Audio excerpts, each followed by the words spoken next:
میرے اور آپ کے معاشرے میں روز ایسے عجیب عجیب واقعات رونما ہوتے ہیں کہ جن کو بیان کرتے ہوئے شرم آتی ہے، انسان کی نظریں جھک جاتی ہیں۔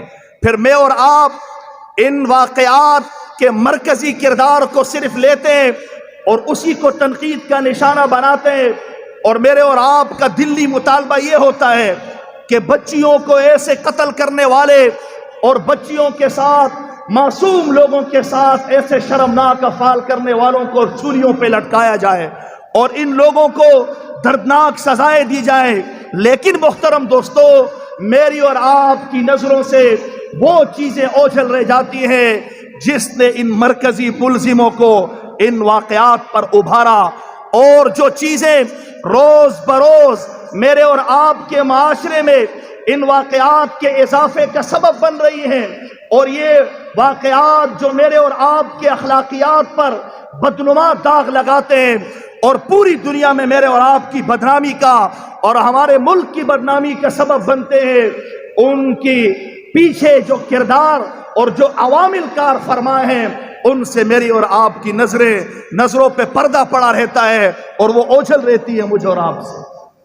ایک انسان بد اخلاقی کا ارتکاب کرتا ہے، آپ اس سے کہیں یہ آپ بد اخلاقی کر رہے ہیں، یہ آپ کیا کر رہے ہیں، یہ آپ بے شرمی کا ارتکاب کر رہے ہیں کہ آپ چھوٹا سا چڈا پہن کے مسلمانوں کی گلیوں میں گھومتے ہیں، یہ آپ بے حیائی کر رہے ہیں، یہ کسی عورت سے آپ کہہ سکتے ہیں کہ آپ بے حیائی کر رہی ہیں، اس قدر تنگ اور چست لباس پہن کے مسلمانوں کے معاشرے میں گھومنا پھرنا اور بالوں کو کھولنا اور جیسے آپ کی سمجھ میں آئے یہ لباس پہننا، یہ آپ بے شرمی کا ارتکاب کر رہی ہیں۔ تو یہ مسلمان مرد اور عورت آپ سے کیا کہے گا؟ یہ میرا ذاتی فعل ہے، مجھے آزادی حاصل ہے، جو میں کرنا چاہوں، آپ کو کیا ہے اس سے؟ یہ میرا ذاتی فعل ہے، آپ کی اپنی قبر ہے اور میری اپنی قبر ہے، آپ اپنی سوچو اور میں اپنی سوچوں گا۔ حالانکہ حالات ایسے نہیں ہے۔ علامہ اقبال کہتا ہے، افراد کے ہاتھوں میں ہے اقوام کی تقدیر، ہر فرد ہے ملت کے مقدر کا ستارہ۔ ایک ایک فرد سے معاشرہ وجود میں آتا ہے، اور ایک فرد معاشرے کے اندر بے شرمی، بے حیائی، بد اخلاقی، بدعنوانی، بے روی اور کرپشن کا ارتکاب کرتا ہے، پورا معاشرہ اس سے متاثر ہوتا ہے۔ اور اللہ جل جلالہ کا کلام اٹھا کے دیکھے، اللہ کا کلام کہتا ہے، ظہر الفساد فی البر والبحر بما کسبت ایدی الناس۔ اے لوگو، تم زمین پہ جو گناہ کرتے ہو، سمندروں میں ان گناہوں کی وجہ سے طوفان آتے ہیں، اور ان گناہوں کی نحوست سے صرف تمہارے معاشرے برباد نہیں ہوتے، بلکہ وہ معاشرے جہاں تمہارا رہن سہن بھی نہیں ہے، وہ معاشرے بھی تمہاری وجہ سے برباد ہوتے ہیں۔ یہ سونامیاں تم انسانوں کے ہاتھوں کی کمائیوں کی وجہ سے آتی ہیں۔ یہ اللہ کا کلام مجھے اور آپ کو سکھا رہا، ظہر الفساد فی البر والبحر بما کسبت ایدی الناس۔ لوگوں کے ہاتھوں سے اور لوگوں کے اعضاء اور جوارے سے صبح اور شام اللہ کی نافرمانی اور رسول اللہ صلی اللہ تعالی علیہ وسلم کی سنتوں کی جو پامالی ہوتی ہے، وہ پامالیاں فساد برپا کرتی ہیں۔ اس کی گواہی قرآن دے رہا ہے۔ قرآن بتا رہا کہ یہ تمہارا اپنا فعل نہیں ہے کہ تم دفتر میں بیٹھ کے کرپشن کر لو، رشوت لے لو تو تم نے صرف اپنا گناہ کیا، تم نے سارے معاشرے کو برباد کر کے رکھ دیا۔ ایک نوجوان کی ملاقات ہوئی مجھ سے، ابھی میں گاؤں گیا تھا، تو فخر سے، حالانکہ میں نے اس سے پوچھا بھی نہیں تھا کہ آپ کیا کرتے ہیں اور آپ کتنا کماتے ہیں، لیکن اس کو اپنا روب جھاڑنا تھا، شاید اپنی برادری کا تھا۔ کہتا ہے، مولوی صاحب میری اپنی تنخواہ الگ ہے، میں اتنے گریڈ کا افسر ہوں، لیکن روز کا 1,00,000 روپے حرام کا میں الگ کماتا ہوں۔ پتہ نہیں جھوٹ بولتا ہوگا یا سچ، یہ اس کی اپنی، لیکن کتنے فخر سے اس بات کو کر رہا۔ ہاں وہ ہیں حرام کے، لیکن 1,00,000 روپے دن کا میں کماتا ہوں۔ میں نے کہا اس بے وقوف کو دیکھو، دل میں سوچا کہ یہ کس قدر ڈھٹائی کے ساتھ اور کس قدر فخر سے اس بات کا ارتکاب کر رہا ہے، لیکن اس پہ ہاتھ ڈالنے والا، اس کو پکڑنے والا کوئی نہیں، اور اس کی اس بات پہ قدغن لگانے والے کو برا سمجھا جائے گا کہ کسی کے بارے میں آپ کیوں بات کرتے ہیں، بس چھوڑے، ہر ایک کو اپنا کام کرنے دے۔ اسی طرح تو ہر ایک اپنا کام کر رہا ہے، اسی لیے تو ہمارے معاشرے کا یہ حال ہو چکا ہے۔ اور سور کے گوشت سے ساری دنیا کو بھر دو، ایک پاکیزہ انسان اور قلب سلیم رکھنے والا اور سلیم فطرت رکھنے والا، پاکیزہ فطرت رکھنے والا انسان اس گوشت کی طرف ایک نظر اٹھا کے نہیں دیکھے گا کہ ساری دنیا اس سے بھری ہوئی ہے، لیکن ہے تو سور کا گوشت، ہے تو خنزیر کا گوشت اور بکری کا گوشت، ایک پاؤ آپ کسی کو دیں وہ آپ کا شکریہ ادا کرے گا، آپ سے خوش ہو جائے گا۔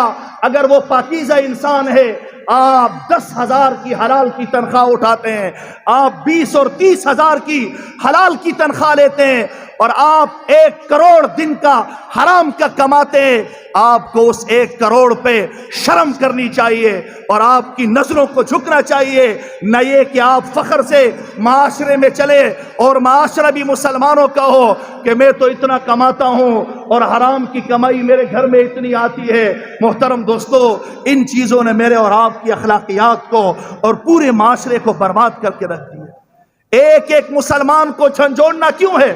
حضرت عمر کو پتہ چلا کہ ایک شامی مسلمان ہے، بہرہ روی کا شکار ہو گیا ہے، اس نے نماز روزہ کی پابندی چھوڑ دی ہے اور شراب پیتا ہے۔ آپ نے اس کو خط لکھا اور خط میں اللہ کی کبریائی سے، اللہ کے جلال سے اس کو ڈرایا، اللہ کا خوف دلایا اور آخرت میں نیکیوں کے انعامات اس کو بتائے۔ اس نے وہ خط پڑھا اور اس کے بعد زارو قطار رویا اور سچی توبہ کی۔ حضرت عمر کو بتایا گیا کہ آپ کا خط پڑھ کے اس نے توبہ کر لی اور پکی توبہ، توبۃ النصوحہ کی اس نے۔ تو حضرت عمر نے خوش ہو کے اپنے ساتھیوں کو مخاطب کر کے کہا کہ جب کوئی مسلمان بہرہ روی کا شکار ہو جائے تو اس کو ایسے چھوڑ نہ دیا کرو، بلکہ اس کی اصلاح کی فکر کیا کرو۔ ایک ایک مسلمان کی اصلاح کی فکر یہ میری اور آپ کی ذمہ داری ہے۔ صرف لوگوں پہ بھپتیاں کسنا، ان کا مذاق اڑانا اور صرف لوگوں پہ تنقید کرنا نہیں ہے۔ ہمارا مقصد کسی کو تنقید کا نشانہ بنانا نہیں ہے، بس بلکہ اس بات کی طرف معاشرے کی توجہ دلانا ہے کہ یہ میرے اور آپ کی ذمہ داری ہے کہ خود بھی معاشرے میں بدعنوانیوں کو چھوڑیں اگر ہم خود کر رہے ہیں، اور دوسرے مسلمان کو تنبیہ کریں، اس کو شرم دلائیں کہ یہ اچھی بات نہیں ہے، نہ یہ کہ اس کی حوصلہ افزائی کرتے رہیں اور وہ اور زیادہ حرام کے ارتکاب میں، بے حیائی کے ارتکاب میں، فحاشی کے ارتکاب میں آگے بڑھتا رہے۔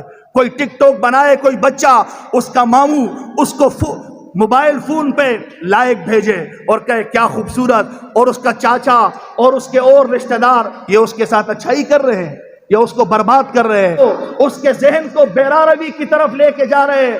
وہ اس کو کہہ رہے تو حاجی، میں آپ کو کہوں آپ حاجی صاحب، آپ مجھے کہو آپ حاجی صاحب، میں آپ کو کہوں آپ خوبصورت، آپ مجھے کہو آپ خوبصورت۔ اس طرح یہ معاشرہ چل جائے گا کیا؟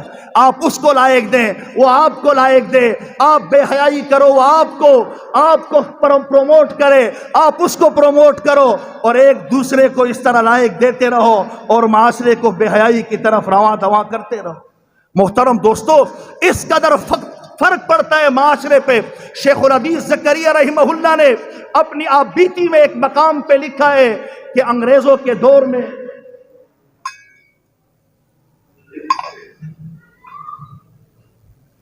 ایک نہر کھودی جا رہی تھی جس کا نام تھا نہر جمن، اور یہ نہر ہندوستان میں رائے پور سے لے کر سہارنپور اور کاندیلا سے ہوتے ہوئے دہلی تک پہنچتی تھی۔ اس کا جو اعلیٰ افسر تھا، ٹھیکیدار، وہ ایک انگریز تھا، اور اس کے جو مزدور تھے وہ مسلمان تھے۔ اب وہ مزدور کھدائی کر رہے، نہر کھود رہے، اور ان کا ایک سپروائزر تھا جو سکہ تھا، ان کو پانی بھی پلاتا تھا اور سپروائزنگ بھی کرتا تھا ان کی۔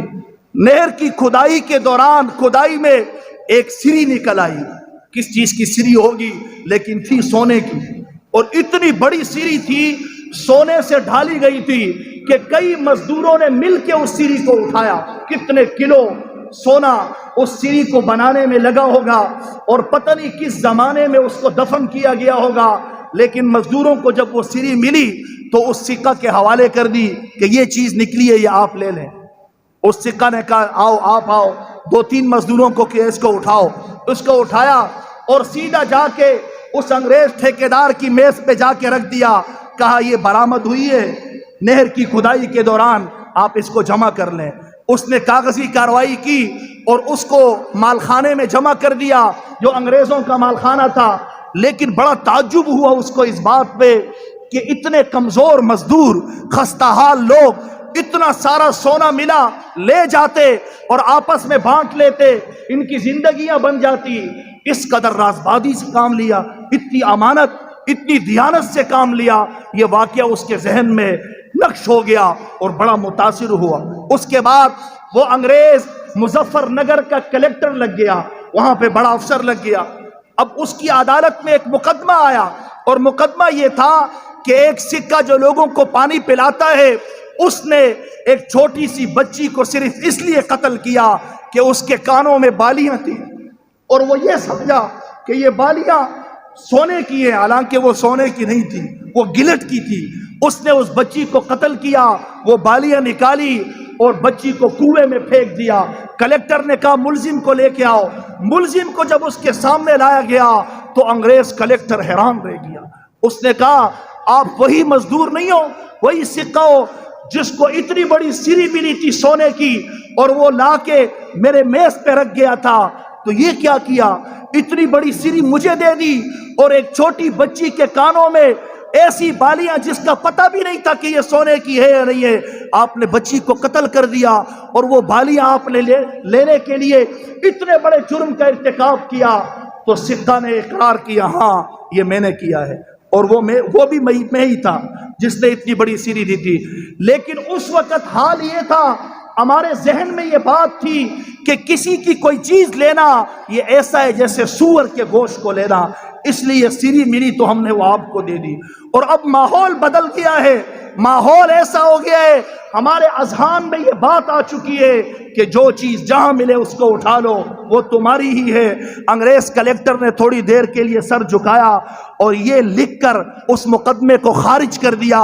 کہا کہ یہ اس کا قصور نہیں ہے، یہ ہماری حکومت کا قصور ہے.